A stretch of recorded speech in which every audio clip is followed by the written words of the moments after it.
ओम शांति। 15 अगस्त 2024 बाबा के महावाक्य।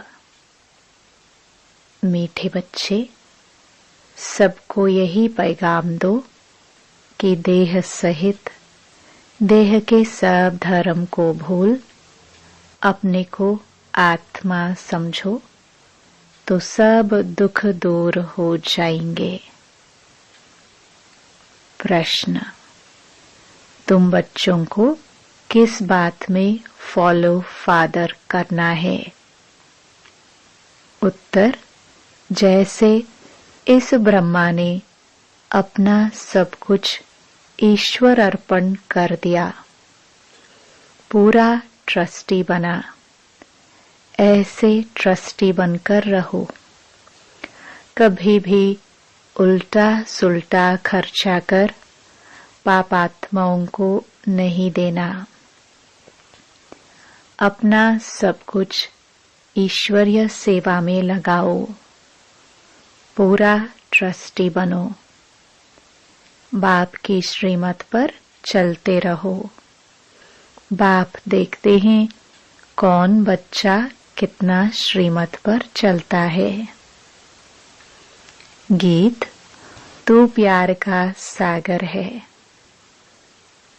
ओम शांति। बच्चों ने गीत सुना। कहते हैं, बाबा हम कहाँ से आए, कब आए, फिर वापस जाने की राह कैसे भूले? यह ड्रामा कानों में समझा दीजिए। हम कौन हैं, कहाँ से आए, फिर कहाँ चले गए? एक ज्ञान की बूंद तो दे दो, क्योंकि ज्ञान सागर है ना। अभी बच्चे जानते हैं हम आत्माएं कहाँ की रहने वाली हैं, फिर बाप को और अपने स्वर्ग को कैसे भूले और कैसे आकर यहाँ दुखी हुए। यह राज कानों में सुनाओ। अब बाप ज्ञान का सागर भी है, पवित्रता का सागर भी है, प्रेम का सागर भी है, शांति का, सुख और संपत्ति का सागर भी है। अभी बेहद के बाप द्वारा यह सब बातें समझते हैं। आदि में कहाँ से आए, फिर मध्य में क्या हुआ, जो हम रास्ता भूल दुखी हुए। फिर अब बाप को कहते हैं, बाबा हमको रास्ता बताओ, हम अपने सुख धाम शांति धाम में जाए। बाप ही बैठ बतलाते हैं, तुम आदि में कौन थे, फिर मध्य में क्या हुआ, भक्ति मार्ग कैसे शुरू हुआ, अंत में क्या हुआ। यह आदि मध्य अंत का राज अब बुद्धि में बैठा है। यह ड्रामा है ना, यह मनुष्यों को जरूर जानना है, क्योंकि एक्टर्स है। जानते हैं हम आत्माएं निराकारी शांति धाम से आती हैं, यहाँ टॉकी धाम में। मूल वतन सूक्ष्म वतन, फिर यह है स्थूल वतन। फिर मूल वतन से आत्माएं आती है टॉकी धाम में, शरीर धारण कर पाठ बजाने। आत्मा का निवास स्थान शांति धाम है। यह बातें दुनिया में कोई भी नहीं जानते हैं। यह ज्ञान सागर बाप ने ही आकर समझाया है, अभी समझा रहे हैं। ज्ञान सागर कहाँ जाता है? पारलौकिक परमपिता परमात्मा को, मनुष्य को नहीं कह सकते। यह महिमा सिर्फ एक बाप की गाई जाती है, जिसको और कोई नहीं जानते। अभी विनाश का समय है, गाया हुआ है विनाश काले विपरीत बुद्धि यूरोपवासी। अभी बाप ने तुम्हारा बुद्धि योग अपने साथ लगाया है कि मामेकम याद करो। मैं मुसलमान हूँ, हिंदू हूँ, बौद्धी हूँ, यह सब देह के धर्म है। आत्मा तो आत्मा ही है। बाप समझाते हैं, देह के सब धर्म छोड़ अपने को आत्मा समझ मुझ बाप को याद करेंगे तो पतित से पावन बन जाएंगे। बाप कहते हैं, इस देह को भी भूलो। यह सबके लिए बाप का पैगाम है। देह सहित देह के जो संबंध है सबको भूलो। मैं आत्मा हूँ, हम सब ब्रदर्स का बाप एक है। यह ब्रह्मा भी कहेंगे, हम आत्मा है तो सब भाई भाई हो गए। इस समय सब भाई भाई पतित दुखी है। सब काम चिता पर चढ़ भस्म हो पड़े हैं। जब द्वापर के आदि में रावण राज्य शुरू होता है तो फिर तुम वाम मार्ग में जाते हो। तब ही फिर और धर्म शुरू होते हैं। आधा समय तुम पवित्र रहते हो, फिर आधा में तुम पतित बनते हो। 21 जन्म भारत में ही गाए जाते हैं। कुमारी वह जो 21 कुल का उद्धार करे। कुमारी का मान है। तुम भारत का तो क्या, सारी दुनिया का उद्धार कर रहे हो। तुम जानते हो हम सब आत्माएं शिव बाबा के बच्चे हैं, तो कुमार ही ठहरे। भाई बहन तब होते हैं जब प्रजापिता ब्रह्मा की औलाद बनते हैं। यह तुम बच्चों को ज्ञान है। हम आत्माएं सब भाई भाई है। सब बाप को पुकारते हैं, हे पतित पावन आओ। यहाँ रावण राज्य से, दुख से हमको लिबरेट करो। फिर हमारा गाइड बन हमको वापस ले चलो। हमारे दुख हरो और सुख दो। अभी तुम समझते हो बरोबर बाबा आया हुआ है। हमको इस कलयुगी रावण राज्य से छुड़ाए साथ ले चलेंगे। बाप जानते हैं सभी आत्माएं पतित हैं, इसलिए शरीर भी पतित हैं। आत्मा को ही पावन बनाकर ले जाते हैं निर्वाण धाम में। पास्ट से प्रेजेंट फिर फ्यूचर होगा। आदि मध्य अंत फिर आदि। सतयुग आदि, कलयुग अंत, फिर फ्यूचर होगा सतयुग। यह तो सहज है ना। अच्छा, बीच में क्या हुआ? हम कैसे गिरे? हम पावन देवता थे, फिर पावन से पतित कैसे बने? अभी तुम समझते हो। बाप समझाते हैं, जब रावण राज्य शुरू होता है तब तुम पतित बनते हो। अब फिर तुमको भविष्य देवता बनाने आया हूँ। इसमें डिफिकल्टी की कोई बात नहीं। बाप कहते हैं तुमको इस विषय सागर से पार ले जाते हैं। गाते भी हैं नैया मेरी। सभी पुकारते हैं एक बाप को। हमारी नैया जो डूबी हुई है उनको क्षीर सागर में ले चलो। उनको खेवैया बागवान भी कहते हैं। अभी कांटों के जंगल में पड़े हैं। हमको फिर फूलों के बगीचे में ले चलो। देवताएं फूल है ना। अभी सब हैं कांटे। एक दो को दुख ही देते रहते हैं। देवता कभी किसको दुख नहीं देते। वहाँ तो सुख ही सुख है। वह तो सिर्फ गाते हैं, तुम यहाँ प्रैक्टिकल सुन रहे हो। कहते हैं ना, बाबा हम कहाँ से भूले? इस सृष्टि चक्र को हम कैसे भूले? सतयुग त्रेता में यह नहीं जानते, क्योंकि वहाँ तो हम सुखी थे।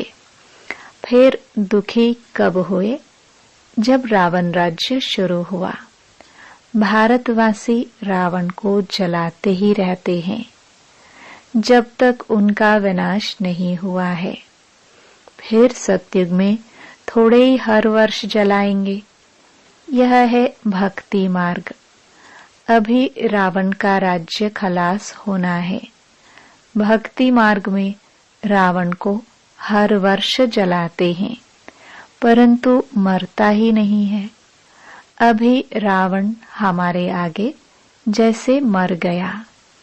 तुम जानते हो रावण राज्य अब खत्म होना है। 5 भूतों का सिर काटा जाता है। पहले पहले काम के सिर को काटते हो।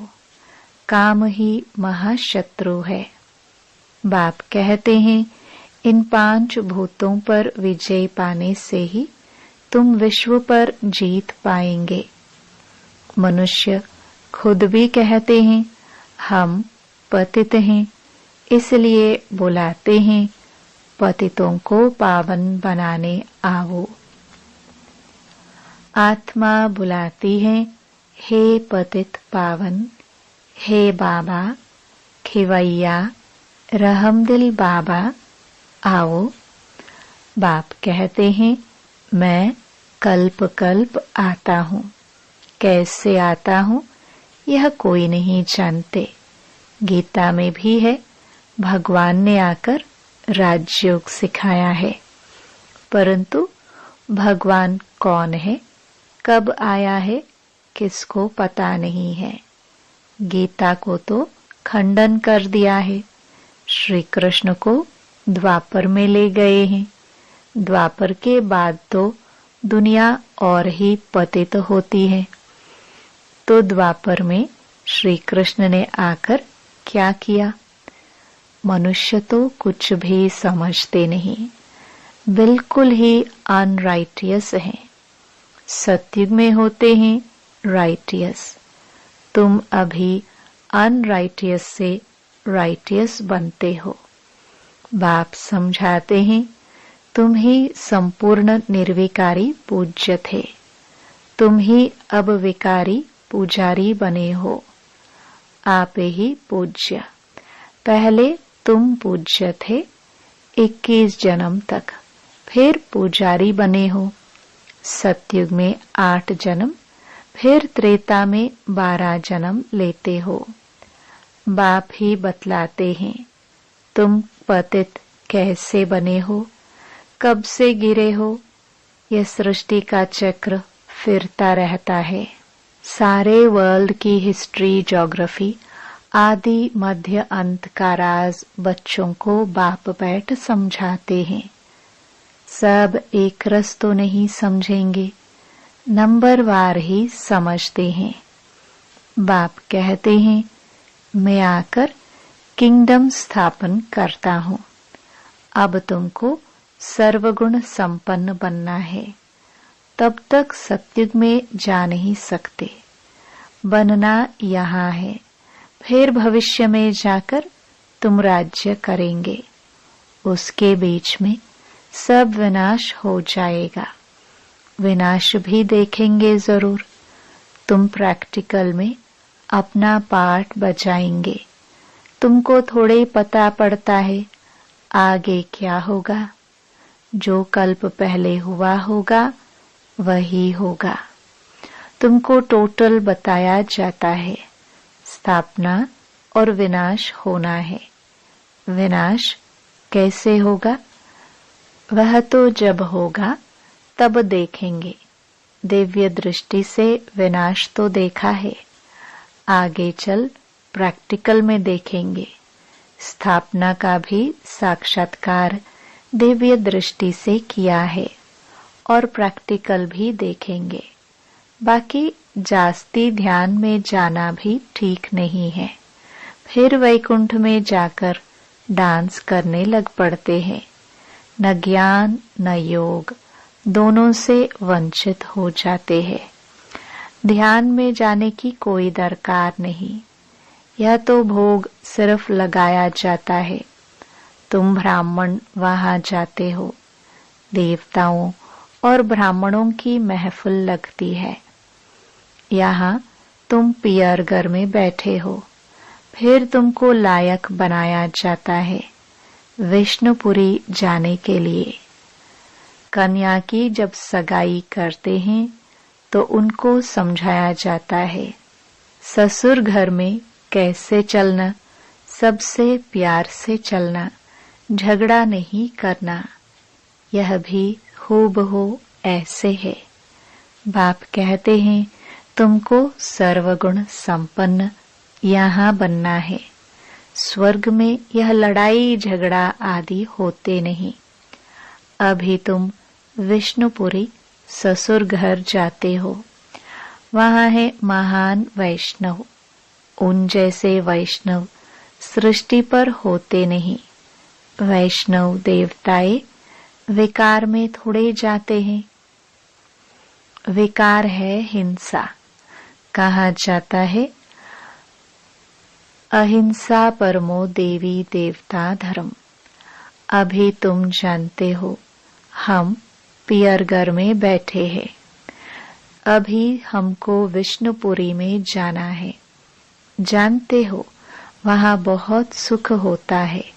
शादी के पहले कन्या फटा हुआ कपड़ा पहनती है, जिसको वनवाह कहते हैं। तुम्हारे पास भी अभी क्या है?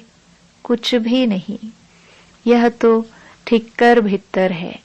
यहाँ तुमको कोई भी जेवर आदि पहनने की दरकार नहीं, परंतु कहते हैं गृहस्थ में रहना है, शादी आदि में जाना पड़ता है तो जेवर आदि भी भल पहनो, मना नहीं है।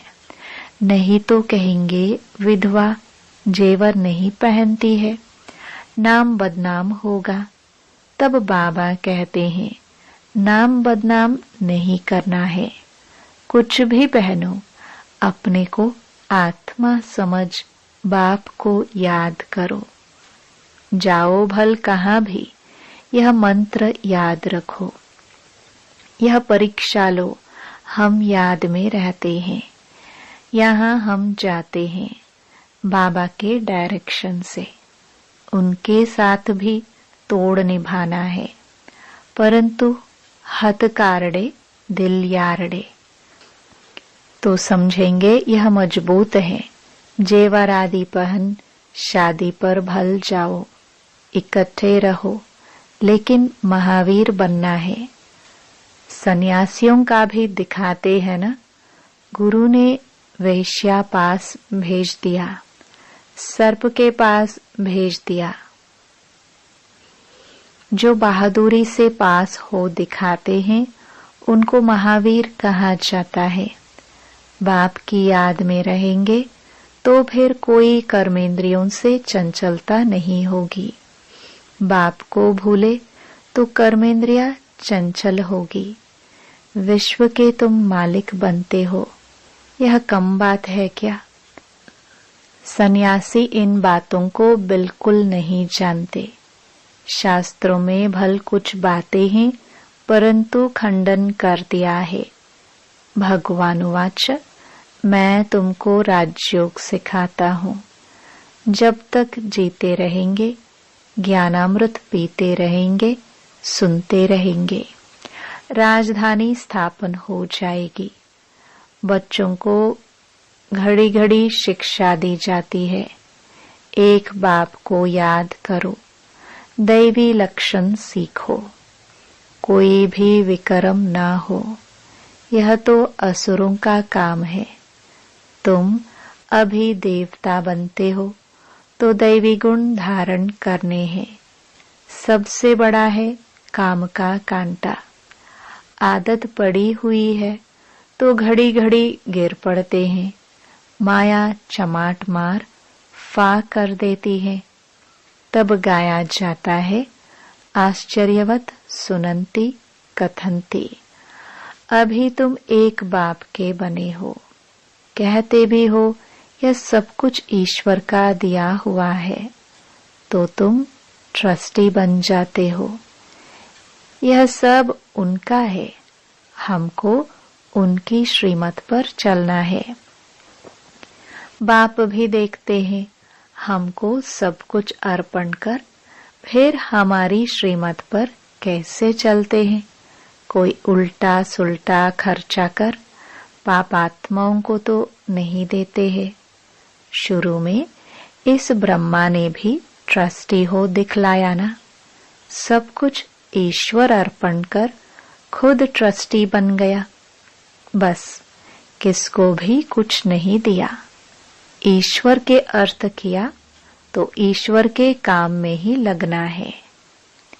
शरीर निर्वाह भी तो होता था ना। जो कुछ था सब सर्विस में लगा दिया। इनको देख फिर दूसरों ने भी ऐसे किया। भट्टी बन गई। भट्टी नहीं बनती तो इतने बच्चे होशियार कैसे होते सर्विस के लिए। पाकिस्तान में सीखे फिर यहाँ आकर सीखे। जब समझाने लायक बने तब बाहर निकले। अभी तो देखो कितनी प्रदर्शनियां आदि करते रहते हैं। बड़ों बड़ों को निमंत्रण देते हैं। इन ज्ञान यज्ञ में विघ्न भी अनेक प्रकार के पड़ेंगे। विघ्नों से डरना नहीं। अबलाओं पर कितने अत्याचार होते हैं। बाप कहते हैं योग बल में रह उन्हों को समझाओ। भगवान बाप के भी बच्चे बनकर फिर बाप को भूल जाते हो।